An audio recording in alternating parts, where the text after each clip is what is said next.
La Revolución Francesa fue el cambio político-social más importante que se produjo en Europa a finales del siglo XVIII.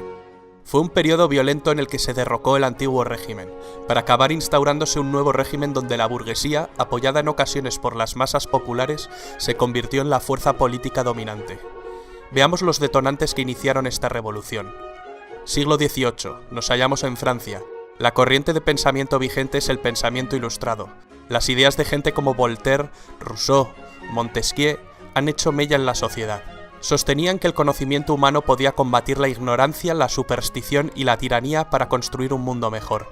Este tipo de pensamiento se expandió a través de reuniones realizadas en casas de gente adinerada, en las que participaban intelectuales y se hablaba de filosofía, política y literatura.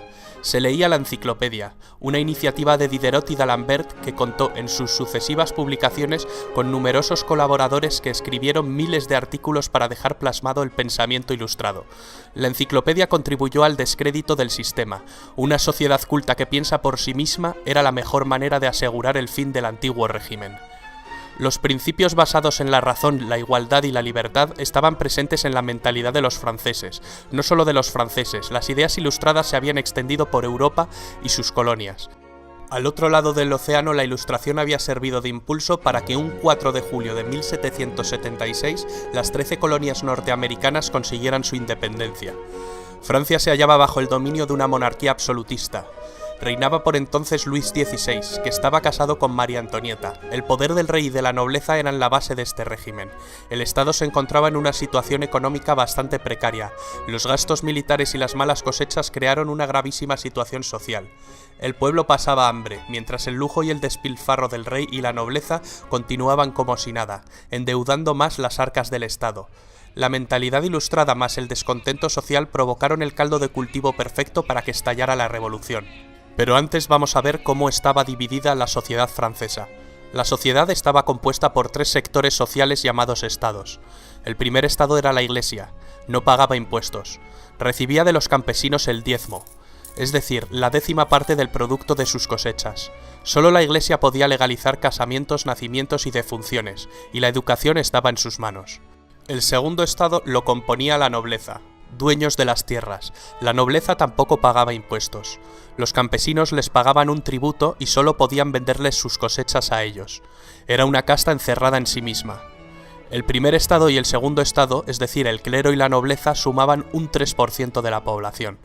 El tercer estado comprendía el 97% de la población restante, y su composición era muy variada. Por un lado estaba la burguesía, formada por los ricos comerciantes y banqueros, los profesionales liberales, médicos, abogados, también por artesanos y pequeños comerciantes. Por otra parte existían campesinos libres, pequeños propietarios, arrendatarios y jornaleros. El tercer estado carecía de poder y decisión política, pero pagaba todos los impuestos, hacía los peores trabajos y no tenía ningún derecho. La burguesía necesitaba tener acceso al poder y manejar un estado centralizado que protegiera e impulsara sus actividades económicas, tal como venía ocurriendo en Inglaterra. Pero volvamos a París. Cuando la precariedad provocó revueltas, la gente fue a quejarse a Versalles del hambre que pasaba. Entonces corrió el rumor de que la reina, muy altanera, pronunció la frase: «Pues que coman pasteles». Algo así trascendió y resultó bastante provocador. Para levantar el grave déficit presupuestario, el rey tuvo que declarar al Estado en bancarrota y convocar en 1788 los Estados Generales, un parlamento medieval que se había convocado por última vez 174 años antes. Una asamblea donde los diputados de la nobleza, del clero y del pueblo se reúnen. Estuvieron presentes unos 1.200 diputados. La mitad representaba a los 2 primeros estados y la otra mitad representaba al tercer estado, que había conseguido duplicar su representación. La sesión inaugural fue presidida por el rey Luis XVI. La nobleza y el clero reclamaban el voto por estamento, que les aseguraba la mayoría sin necesidad de lograr un consenso. El tercer estado pedía el voto por cabeza, que permitía más igualdad en la votación. Ante la negativa de los 2 primeros estados y el consecuente bloqueo de toda votación, el tercer estado invitó a que diputados sueltos de la nobleza y del clero se unieran a ellos. 2 nobles y 149 miembros del clero lo hicieron. Ante este acto revolucionario, el rey Luis XVI mandó cerrar la sala y prohibió su entrada a los representantes del tercer estado. Los diputados del Tercer Estado entonces deciden constituirse en una nueva asamblea y ser los verdaderos representantes del pueblo de Francia. Encontraron otro lugar de reunión, la Sala del Juego de Pelota de Versalles. Esta asamblea tomó el nombre de Asamblea Nacional, prometiendo permanecer unidos hasta dar una constitución a Francia. El rey intentó la disolución de la asamblea. El diputado Mirabeau entonces pronunció la célebre frase: «Estamos aquí por la voluntad del pueblo y solo saldremos por la fuerza de las bayonetas». El 14 de julio, el pueblo de París respaldó en las calles a sus representantes y ante el temor de que las tropas reales los detuvieran, asaltaron la fortaleza de la Bastilla, símbolo del absolutismo monárquico, pero también punto estratégico del plan de represión de Luis XVI, pues sus cañones apuntaban a los barrios obreros. Tras 4 horas de combate, los insurgentes tomaron la prisión. Retornando al ayuntamiento, la multitud acusó al gobernador de la prisión de traición. Le apuñalaron y recibió un balazo que lo mató. Su cabeza fue cortada y exhibida en la ciudad clavada en una pica, naciendo desde entonces la costumbre de pasear en una pica las cabezas de los decapitados, algo que se volvió muy común durante la Revolución. La toma de la Bastilla dio a los radicales y al pueblo de París mucha confianza en sí mismos, lo que tuvo su expresión en la prensa. Jean-Paul Marat, un médico que fundó un periódico de enorme éxito, se convirtió en la voz de la revolución y en una especie de líder del proletariado con su continua hostigación a los ricos. El rey acabó cediendo e invitó a la nobleza y al clero a que se unieran a la nueva Asamblea Nacional. La asamblea adoptó el nombre de Asamblea Constituyente. Entre las labores que llevaría a cabo la Asamblea Constituyente destacan la aprobación de la Declaración de los Derechos del Hombre y del Ciudadano, la supresión del feudalismo, la apropiación de los bienes de la Iglesia, la constitución civil del clero, la libertad de prensa y, por supuesto, la redacción de una constitución. En esta asamblea se sentaban a la derecha los que defendían una monarquía parlamentaria. A la izquierda, partidarios de una república, se sentaban los que representaban los intereses de las clases medias y populares. Así nace la definición ideológica del concepto entre ser de derechas o de izquierdas. A finales del mes de septiembre de 1789, en París circulaba el rumor de que el rey estaba formando sus tropas, y los periodistas, con Marat a la cabeza, azuzaron a la gente con el fin de que reaccionase. La gente marchó a Versalles, acampó, organizó revueltas a las afueras de Palacio e incluso un grupo de mujeres entró en Palacio y decapitó a miembros de la Guardia Real. Después exigieron al rey que trasladara su residencia de Versalles a París, y así lo hizo. Una gran multitud desfiló a París y el rey tuvo que alojarse en el Palacio de las Tullerías. Era una manera de tenerle más controlado y poder someterlo a la voluntad popular. La Asamblea Constituyente, que trasladó también su cámara a París, consigue aprobar la Constitución en 1791. Francia funcionaría como una monarquía constitucional. La Constitución establece que la soberanía reside en la nación y ya no en el rey. Al rey no le queda otra que aceptar la Constitución. Con su poder enormemente debilitado, el rey empieza a pergeñar un plan para recuperar su poder. Sabe que solo puede hacer esto con la ayuda de un ejército extranjero. Su plan es escapar de las Tullerías para alcanzar la frontera más cercana. El rey y la reina se disfrazan de criados y escapan durante la noche. Cuando están a punto de alcanzar la frontera con Austria, su plan fracasa. Les descubren y les apresan. En este momento, el doctor Guillotin había propuesto un sofisticado método de decapitación que presenta a la asamblea. El periodista Marat, entusiasmado con este artefacto, apoda al aparato guillotina. Acabará teniendo un papel muy importante.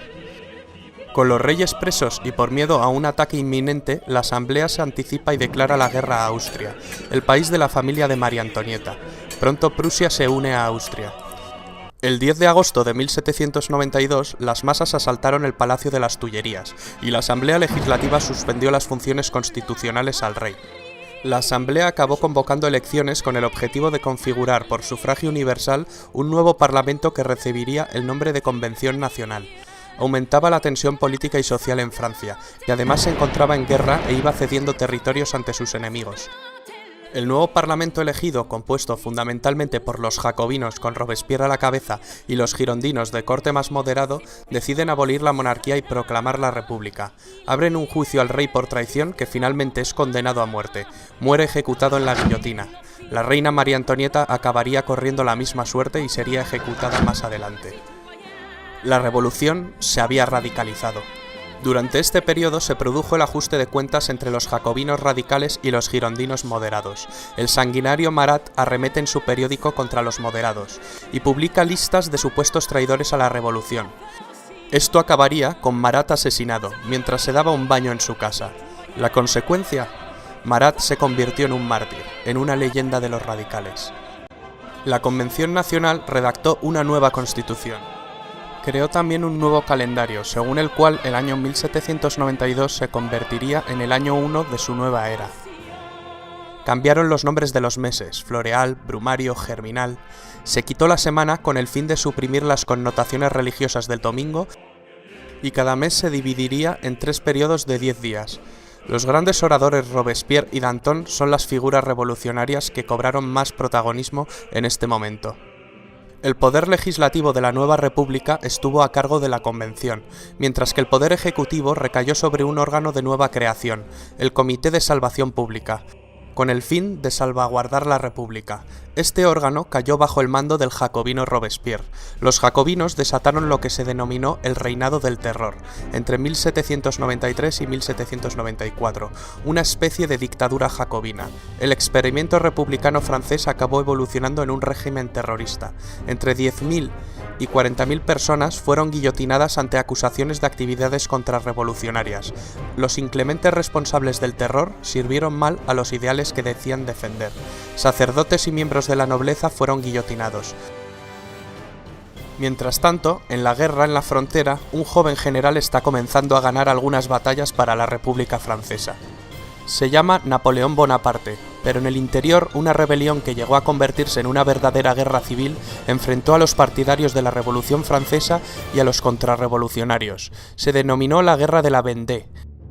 La locura colectiva hizo que los propios líderes revolucionarios corrieran la misma suerte al ser acusados y condenados por celos de sus rivales o por aspirar a una dictadura personal. Robespierre propone más terror como un camino hacia la virtud. Danton, sin embargo, cree que es el momento de acabar con el terror. Consecuencia: guillotinan a Danton. Aumenta el número de ejecuciones. Lo que se conoce como el Gran Terror. La locura de Robespierre solo podía acabar de una manera, con su cabeza cortada en la guillotina. Con la caída de Robespierre acabó el terror, pero no la revolución. Finalmente, en un intento de moderación, en 1795 se promulgó la nueva Constitución del año 3, que había elaborado y aprobado la Convención durante los meses anteriores. Se trataba de una constitución muy diferente a la de 1793, y en esencia volvía a los principios de la Constitución monárquica de 1791. Las dos novedades principales que presentaba era que el poder legislativo estaba compuesto por 2 cámaras, siguiendo el modelo británico, y que el ejecutivo estaba integrado por 5 personas, que formarían el directorio, el nombre con el que acabaría conociéndose al nuevo régimen republicano. El directorio es una fase entre 1795 y 1799 de carácter más moderado. Este periodo está caracterizado por la disensión entre los directores y una grave crisis económica. Napoleón Bonaparte, retornado de su campaña en Egipto, encontró la motivación para dar en 1799 un golpe de estado, el del 18 de Brumario. Se hizo proclamar primer cónsul de la República. Comienza la fase política del consulado. En esta etapa consiguió restablecer el orden interno con gran apoyo del pueblo francés. La economía volvería a crecer. En 1804 vuelve a dar otro golpe de timón mediante un plebiscito y Napoleón se proclama emperador.